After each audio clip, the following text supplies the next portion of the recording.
They didn't show. Apologies. Yeah.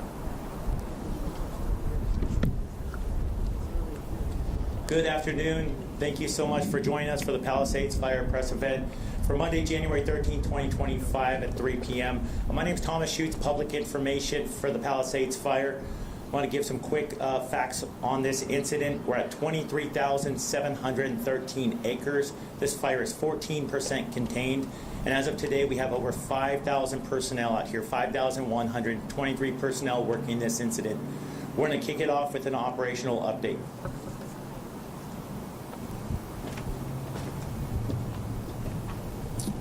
Hello, I'm Battalion Chief Christian Litz with LA County Fire, partnered up with CAL FIRE Team 2 with the operations section. We're going to start over here on the top left part of the map where you see Montecito there. This is more of the brush side on the top half of the map. So we have resources in there still isolating and securing the edges, looking for the heat sources deeper inside as far as we can to limit any probability of escape. And we're doing that to protect the town of Montecito, coming around the top to Piuma Canyon, over to Saddle Peak Ridge, and coming around to Tuna Canyon into the Topanga area and around the neighborhood of Fernwood, doing the same thing along that whole top edge of the fire. We have resources still scouring the fire's edge, mopping up. That means getting rid of any kind of isolated heat sources that they're finding inside, and as deep as we can to isolate that problem and make sure that we don't have any issues as far as probability of escape. We're limiting as much as we can. Around where we have structures in Fernwood, we do have resources in there, getting behind those structures, again, mopping up any heat that they find, make sure that we don't have any adverse fire effects to those buildings right there to keep them safe. As we come up to Topanga Canyon along the fires again, we're securing that edge, putting in that hand line, and getting deeper in the mop up. Everything's looking a lot less heat in this area as far as everywhere else as well. Topanga, we're looking at Topanga Oaks, Sylvia Park's up there, so we're going around the edge. We still got a lot of work to do in this area right here as far as constructing direct control line. Going direct means we're going right along that fire's edge, securing the edge, mopping it up, getting deeper as we go along that to secure it. Coming up the side, we had a little bit of activity here a couple days ago, what we are calling Division Zulu. As we come back up to Durban Mulholland, it is good. We got retardant painted thick along that edge, nice big line constructed with the hand crews that did a lot of work. So they're just finding, those isolated heat sources to make sure we have very low probability of any escape of this fire. Coming around the top, the Durban Mulholland, coming around to the corner and coming back down into Mandeville Canyon, same story. Resources are still scouring that edge. That's to secure it, and getting behind those structures in Mandeville Canyon, make sure there's nothing that can roll out or do any damage that we don't want done to any structures. And they're working really hard to get as depth as they can in there. Overall, that's the more brush area of the fire, is the top half of the fire. Find very little activity in there. We do still have helicopters up there dropping on those heat sources to help the ground crews out. Now coming down to the Riviera area, Westridge, Riviera, bordering Santa Monica and the Pacific Palisades, all along the bottom half of the fire that we see here, going into Topanga Canyon, Temesco Canyon, Las Flores area, and also coming back over to Malibu, same story. Resources are lined up and going all along the PCH, interior to all the structures, up the different roads, all around those structures. They're really concentrating on the structures that are still standing, getting ready any heat sources around it, anything that can cause any damage or get inside those structures and have any unwanted damage that we're thinking about. And then coming around, finishing up back to where you see it's a black line. That's where the fire butted up against the Franklin fire here on the far left of the map. And it's looking really good. We still have eyes on it. We still have resources in the area. We also have resources in the structure groups, which means they're around the structures building plans. We always plan to keep the fire as small as possible, but we always prepare for something different, especially with the winds coming on. We could have change of the environment for us, so we're preparing to respond to anything new. We have resources identified that could respond quickly and keep new starts small. Thank you. Next up, our incident meteorologist. All right, good afternoon, everybody. Rich Thompson, incident meteorologist with the National Weather Service assigned to the Palisades incident. Last week when this fire ignited, the area was experiencing one of the strongest Santa Ana wind events we've had in recent memory. And those historic Santa Ana winds brought extremely critical fire weather conditions to this area, allowing the fire those first couple of days to grow rapidly and explosively. Since those first couple of days, the fire has still been under the influence of Santa Ana winds, and that influence is going to continue for the next couple of days. In fact, from today through Wednesday, we're expecting moderate to locally strong Santa Ana winds across the fire, and with that, it's going to bring continued critical fire weather conditions to the area. Along with the critically dry brush, because we haven't had any rain here since last April, it's going to bring those critical fire weather conditions to the area, and therefore we have red flag warning that's in effect. That red flag warning is still in effect until 6 p.m. Wednesday evening. So we have expectations of those moderate to strong Santa Ana winds, critical fire weather conditions. That red flag warning is in effect until 6 p.m. Wednesday. Fortunately, by Thursday and continuing into the weekend, things are going to moderate quite dramatically, and we get back to actually kind of nice oceanic sea breezes, cooler temperatures, higher humidity. So hopefully we'll get at least a couple of days of respite from these Santa Ana winds. But again, the big thing is red flag warning is still in effect for this area until 6 p.m. Wednesday.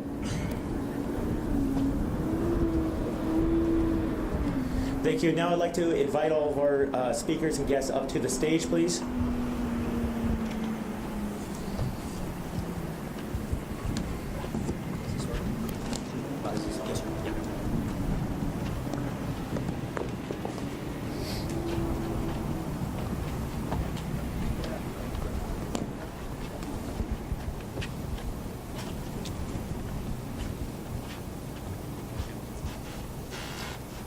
Good afternoon, everybody. My name is Joe Everett. I'm the Assistant Chief for Operations West Bureau from the Los Angeles City Fire Department, covering the area of the impacted zone. It troubles me to see these things happen to my neighbors. This is an area that I live, work, and play. All that being said, I have to put my emotions behind me because it's time for me to roll up my sleeves, along with this incredible team I have behind me, to really help with those business continuity and resiliency plans and try to get this place back up on their feet at the best of our abilities. I proudly stand with a number of partners in the area, but primarily my fire partners, Los Angeles County, who we share the border with, of course myself, Los Angeles City, and then we have our force multiplier, CAL FIRE incident management team to help us, along with a number of law enforcement partners. We have a good team to help you the best of our abilities. Within the city of Los Angeles, we're still actively working in there. We do have some active structure fires left over from the original impact, and we're also bracing for some severe weather that you just heard from our weather specialist. So I just want to tell the city Angelinos that we are not out of this yet. We have a significant storm coming tonight, so listen to all the warnings that you've heard, and please, believe me when I tell you that we're in this together. But I really want you to be safe until we get out of this next storm, and then we can take the next step. CAL FIRE Incident Management Team 2 Incident Commander. Good afternoon. I'm Jim Hudson with CAL FIRE Incident Management Team 2 and Unified Incident Commander for the Palisades incident. Over the last 36 hours, we have seen very little fire growth on this incident, which is a positive. However, it's important to remember, as was just stated, we are still under a red flag event, and we will continue to surge resources to the priorities around this fire.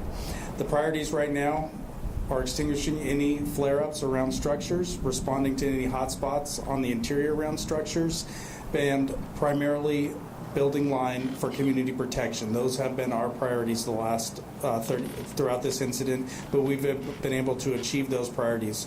We have a large number of resources. We're over 5,000 people at this incident right now, spread across the entirety of this incident and the fire line as well as interior. We are also continuing to build contingency line. I mentioned yesterday that some of the flare-ups that we saw over the last 48 to 72 hours, they did remain within the contingency line. We're actively building contingency line to the north, south, east, and west around this fire. We're focusing around communities like Fernwood, and with the westerly flow that we're starting to, the offshore flow we're starting to see, we're prepared for that. I know we've had a lot of questions about containment.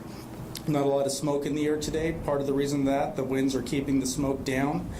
And but also with the containment, when we call something contained or are identified as such, we want to have complete confidence that the fire will not cross that line. So we anticipate through Wednesday night. This fire is going to be heavily wind tested. We do anticipate an increase in containment, and we'll report that as such as the time allows or the situation dictates. So thank you. LA Fire Department Chief. Well, good afternoon, everyone. I'd like to start with just giving you a quick brief. This morning, Mayor Bass and I conducted an aerial survey of this specific fire at Palisades. While we witnessed significant loss, we also saw many, many successes in the efforts to save lives and protect property. Containing the fires absolutely remains the top priority. When the time comes for recovery, we are committed to a unified effort across the agencies to support the affected communities. The Palisades Fire is still active, as we can see, and our mission continues. As I said this morning, I've staffed all available LAFD resources ahead of this wind event, and it's already underway.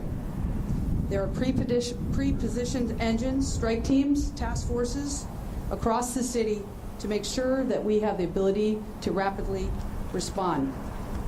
In addition, I've directed the Fire Prevention Bureau within the city to augment as fire patrols in the very high fire hazard severity zone. I tell you, as I take a step back, I'm so very grateful as I look around and I see all of our firefighters and first responders from all over California and our neighboring states. You think about that from the western region to Canada to even Mexico. We know absolutely we cannot fight this alone, and we're so very appreciative of our partners. Just a brief on the Palisades Fire. You've heard a couple of the numbers, but the LAFD remains committed to this fire, and we have a significant number of engines that are assigned. The fire is 23,713 acres with 14% containment, 5,123 personnel that are assigned. As you can see, the firefighters are up and down. They're completely and diligently working through the night to increase the containment and prevent further spread. As this wind event that we just heard about continues, we urge the public to stay diligent, to stay ready, as the danger has absolutely not passed. Please adhere to any evacuation warning and orders immediately, and prioritize your safety. Thank you, everyone. LA County Sheriff Commander. Good afternoon, everyone. My name is Commander Christine Coles. I'm with the Los Angeles County Sheriff's Department. I'm serving as the Unified Incident Commander from the Sheriff's Department Incident Management Team for the Palisades Fire Response. I'd like to provide you just a few updates on the status of our operation. We currently have over 100 Sheriff Department personnel assisting with our operations, along with National Guard personnel. Currently, no new evacuations are being performed. We've made 5 arrests related to the Palisades Fire, involving charges such as unauthorized entry into an emergency area and additional charges for weapons and narcotics possession. A curfew has been established for all mandatory evacuation zones affected by the Palisades Fire and will be in effect from 6 p.m. to 6 a.m. and until further notice. This curfew is strictly enforced to enhance public safety, protect property, and deter looting. We urge all individuals to comply with the curfew and avoid the affected areas unless you are authorized personnel. We regret to confirm that 5 deaths as of this afternoon have occurred within the LASD jurisdiction due to the Palisades Fire. In collaboration with the Los Angeles County Fire Urban Search and Rescue Team and multiple other agencies, search and rescue operations began this morning in designated areas which were affected by the fire.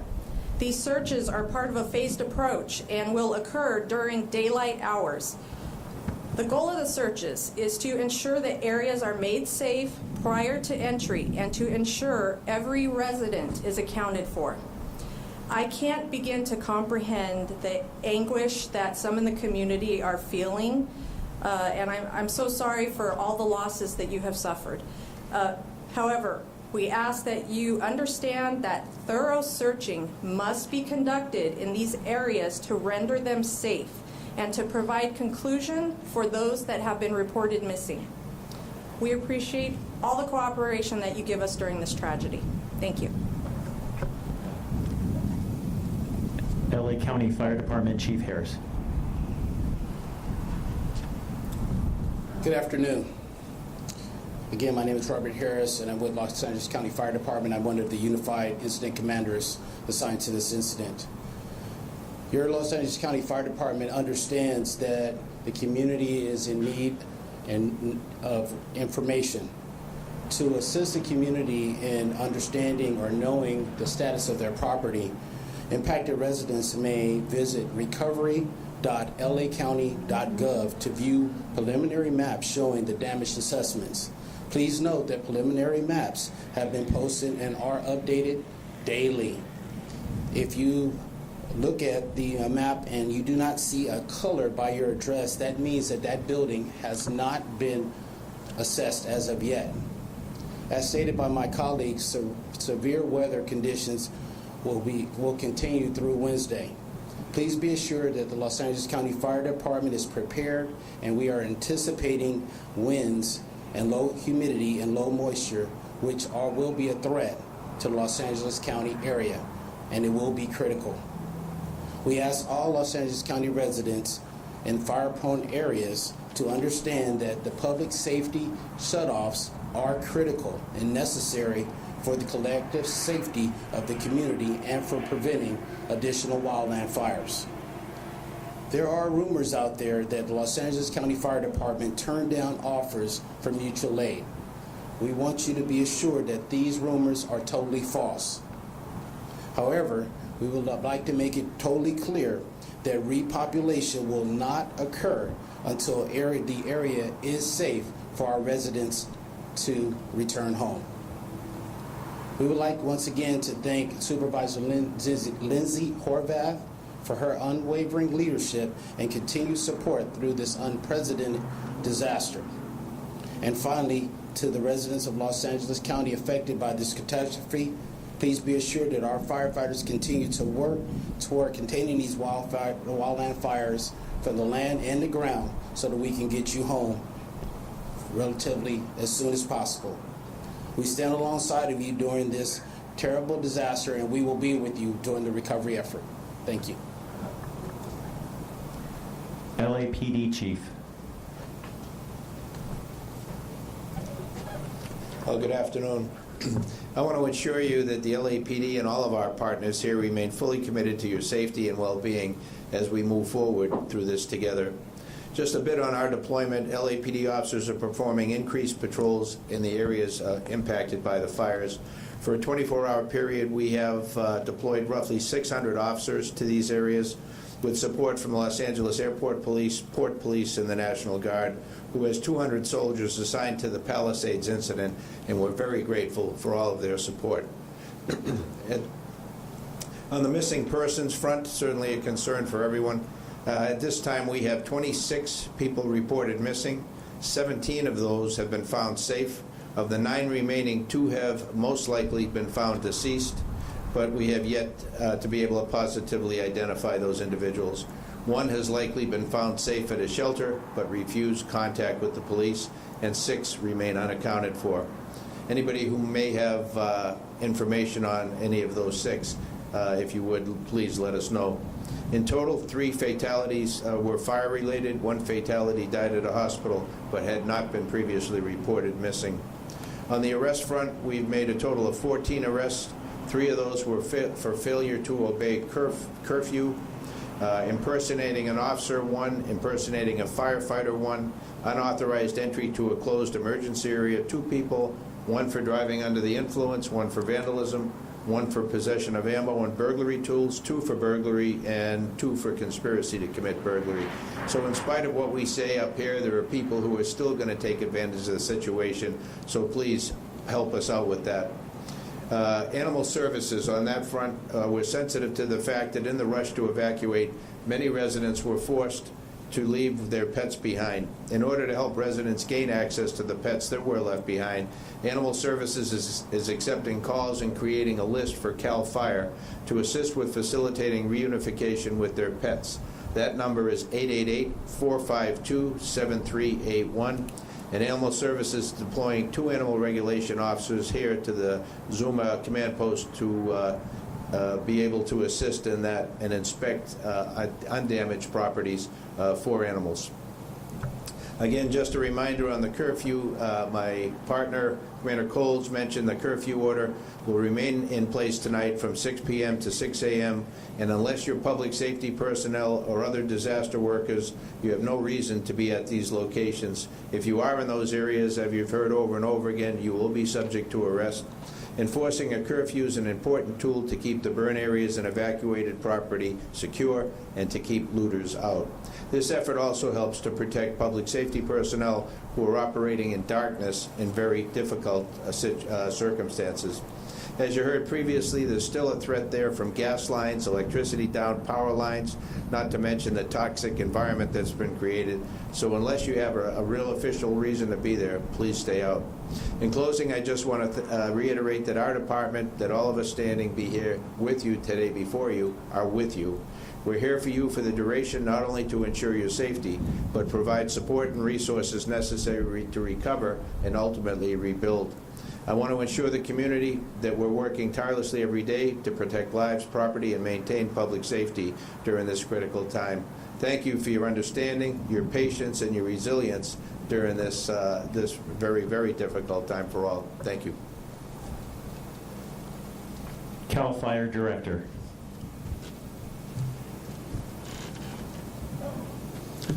Good afternoon. My name is Joe Tyler. I'm the Director and Fire Chief at CAL FIRE. Again, as I said yesterday, my heartfelt thoughts and prayers are with the community and our citizens who are affected by this devastation. And I have the utmost appreciation for our firefighters and our first responders, our law enforcement and military organizations who have come together to support the community. Over 15,000 responders are across Southern California right now, brought in from all over the state of California, the Western, Midwest, and Central United States, as well as our international partners from places like Canada and Mexico. It takes coming together with our local, state, federal, nonprofit, tribal, and international partners to make this all possible. And as we continue to mitigate the hazards that are occurring here at Palisades and mitigating the hazards that are occurring at the Eaton Fire while we're continuing to do damage assessment with multiple damage assessment teams, being able to publish that information as you heard earlier, we recognize that these conditions will change and being able to look ahead. So the other portion of CAL FIRE is our natural resource protection responsibilities. And working together with the Department of Conservation's California Geological Survey and CAL FIRE with our foresters and hydrologists are working together to look at the burned soil severity, looking at the risk factors, and providing a plan that will be supported with our local and county leaders on how we are going to continue to recover and mitigate the next steps of this community. We continue to pre-position resources for this event that we've heard about going through Wednesday night. Throughout the Los Angeles County, greater Los Angeles area, San Bernardino, Riverside, Orange County, San Diego, there are pre-positioned resources across the area. We have moved aircraft to various Southern California airports while we continue to support the Palisades and the Eaton, making sure that they are out of the wind-prone area and are able to get off the ground when needed. We set up a mobilization center. It's sitting in Beaumont, California at Noble Creek Park. For resources to be filled in that mobilization center as a staging area to be able to move them north, south, east, or west.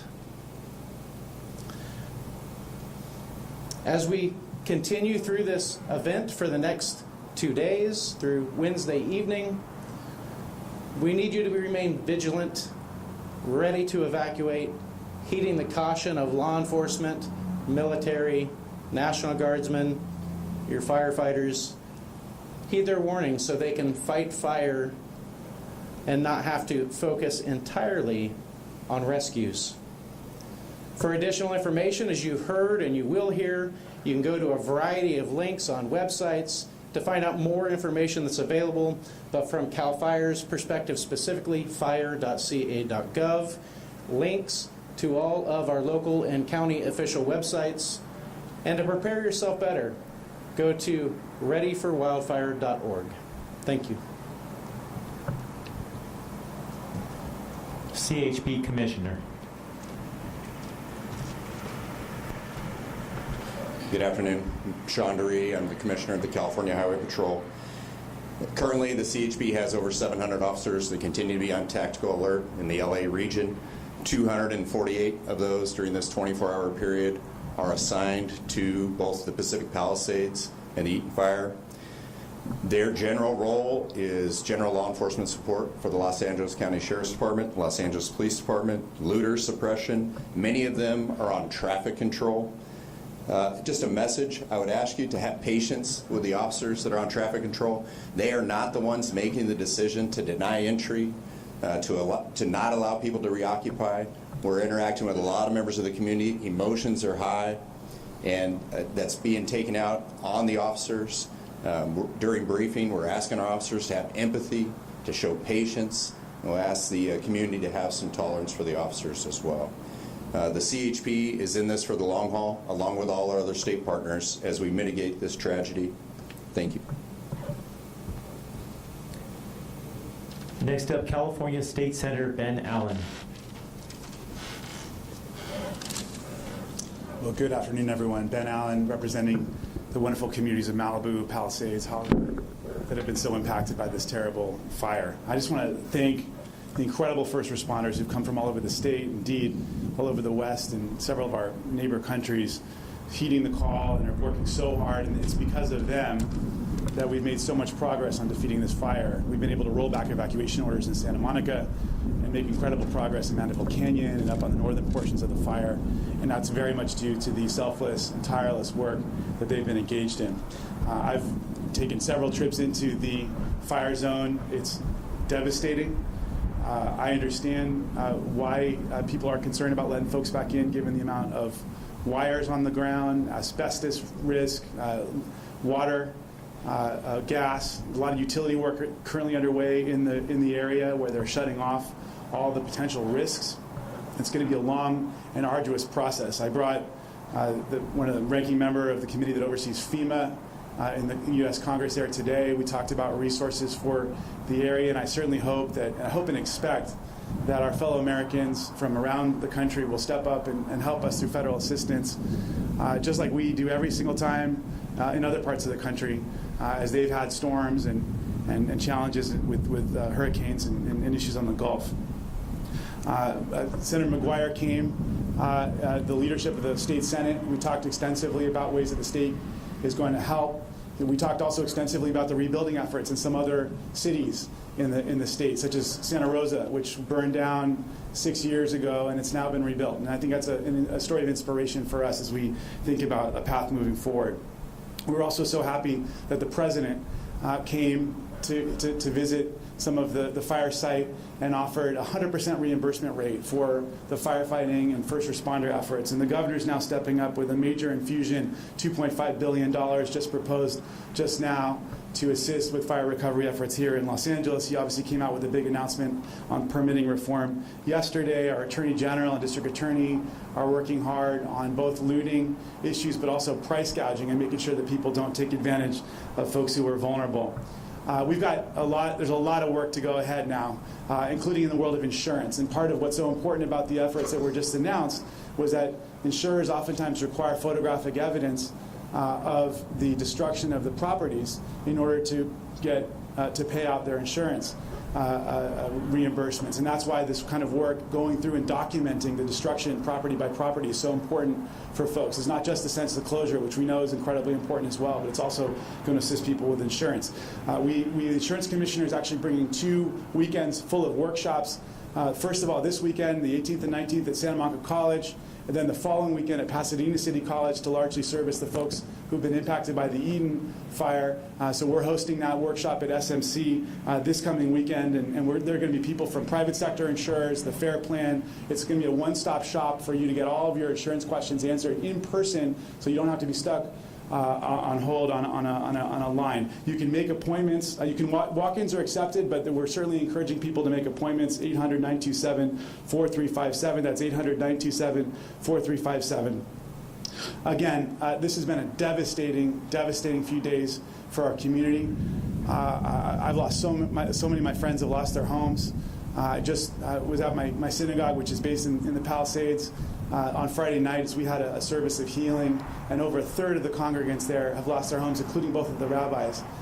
It's just a very difficult moment for us, and we certainly appreciate all of the people who stepped up to help the victims, both through offering places to stay, the incredible outpouring of donations of all kinds in those recovery centers and the shelters. It's really been a moment of where they made me proud to be an Angelino and proud to be an American. So I just want to, again, send out my hope and expectation that our fellow Americans will help us in our time of need through FEMA assistance and other recovery assistance. I can't believe it will be anything other.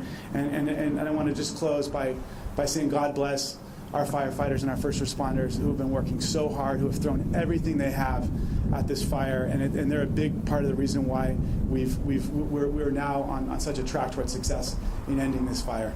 Thank you, and God bless our firefighters. Next up, United States Senator Adam Schiff.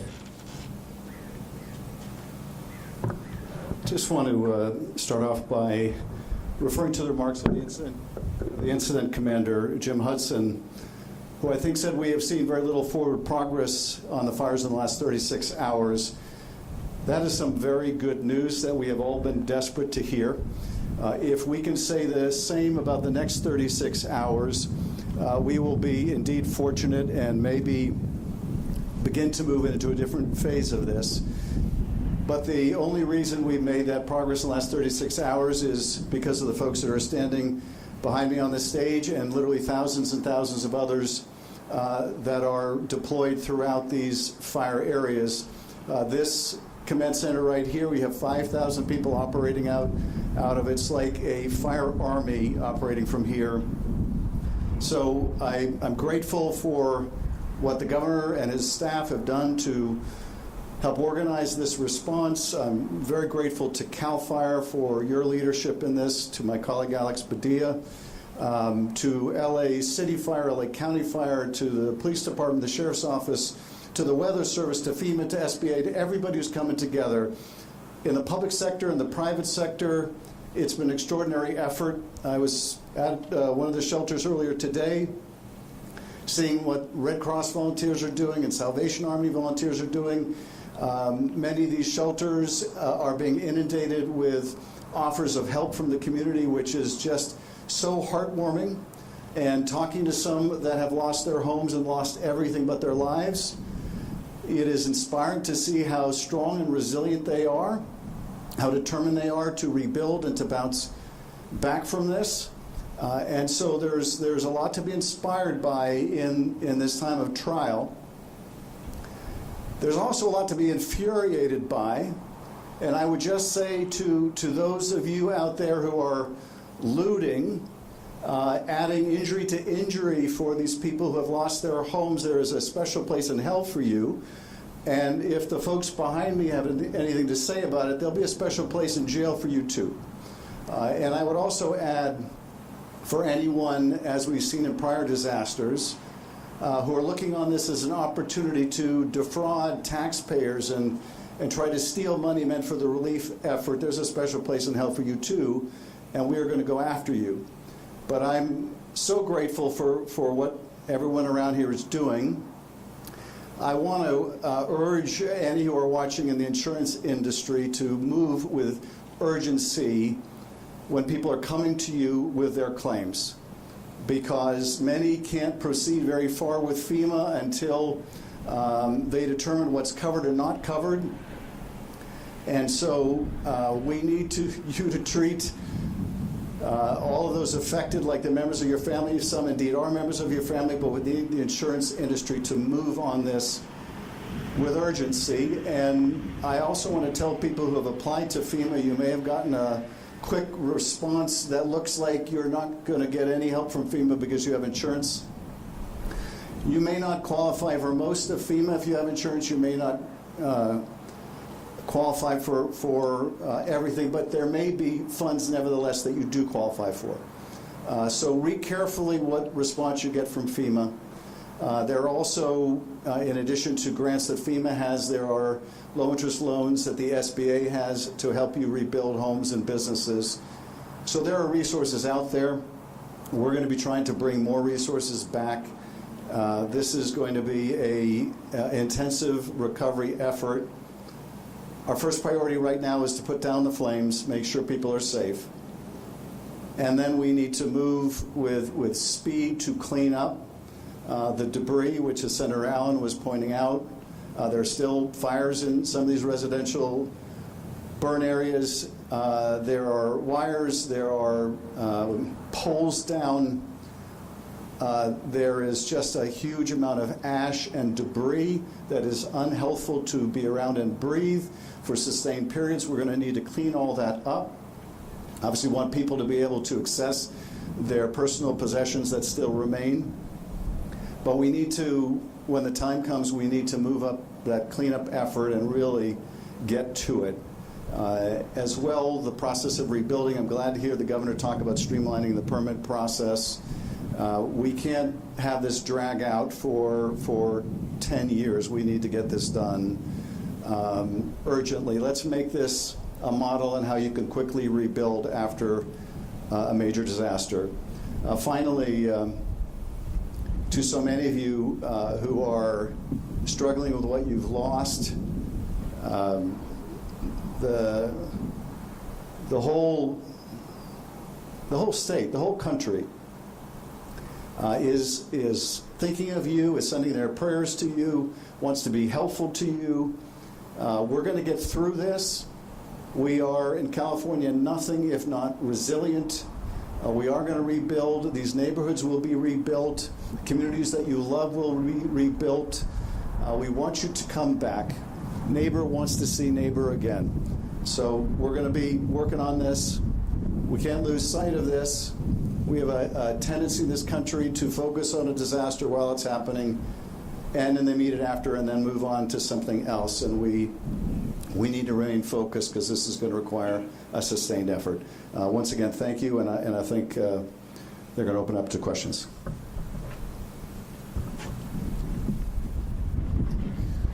We're incredibly grateful to be joined by our partners from the California National Guard as well. Also, we have our partners from ATF and the Mayor of Beverly Hills. So if you have any questions for anybody on stage, we're going to move into the Q&A portion. My partner, Captain Scott, is out there with a microphone. If you have a question, if you could please raise your hand. He's going to get the question read out loud, and we'll find the best person to answer it. First question's in reference to the fire caused by CNN's Julia Jones. Hi there. Good afternoon. Thank you for answering our questions. My question is about the investigation and one of the hypotheses that was raised in an article by Times about the possibility of this fire that might have started from a fireworks fire near a popular hiking trail near here over New Year's Eve. Could you speak to that hypothesis and whether or not the fire appears at this point to have human causes? Yeah, thank you for that. If they're looking at all possibilities. They can't talk about the investigation while it's ongoing. as you know, they're also looking at the cause and point of origin for all of these fires. So the task force that we mentioned yesterday that's together is being led by the Bureau of Alcohol, Tobacco, and Firearms. They are the best in the business at doing this, working closely with our Major Crimes Division and the Sheriff's Arson and Explosive Section and the FBI as needed as well. So you're not likely to hear anything specific about the questions you're asking now until that comes to a resolution. So I apologize for not being able to be more detailed on that. Second question will be in reference to the death toll by Spectrum 1's Chase Beach. Hi there. Just hoping to get a bit of clarification, maybe from the Sheriff's Department. From my count, it sounds like it's 29 now is the death toll. And also, if you are able to share, it sounded like you said 5 more from the Palisades Fire. If you know the rough location of that would be helpful. Thank you. So the amount of deaths that I reported, which was 5, is only from the Sheriff's Department's area of responsibility. So some of the numbers that are being reported are a combination of the Eaton Fire and the Palisades Fire, and some numbers that you're seeing out there are a combination of the Sheriff's Department and LAPD areas. So only within the Sheriff's Department area of responsibility we have had 5 deaths. The next question is in reference to the spread of the fire, particularly Friday and Saturday by Los Angeles Times. Praise to Hank. I was hoping to get some more details about how you guys were able to successfully contain the fire when it was threatening West Los Angeles as well as the Encino and Tarzana area. How are we able to get that under control, and are you expecting those same areas to be a concern if the winds or when the winds do pick up? As far as the area is concerned, right now the wind is favorable for Tarzana and actually the entire 101 corridor. So with the offshore flow, they are actually burning back towards the coast. It was a very aggressive firefight. I can say that. Multitude of different strategies and tactics used, primarily tactics. We did have a successful day with our aviation assets that day due to the wind, and they were working very hard and building the line with retardant and using the rotor wing or the helicopters to drop water. And that was primarily a direct attack incident. Crews were working right along the fire line, and it was a lot of hard work and a lot of effort that was put into that day. To summarize that, crews were engaged across the whole perimeter there.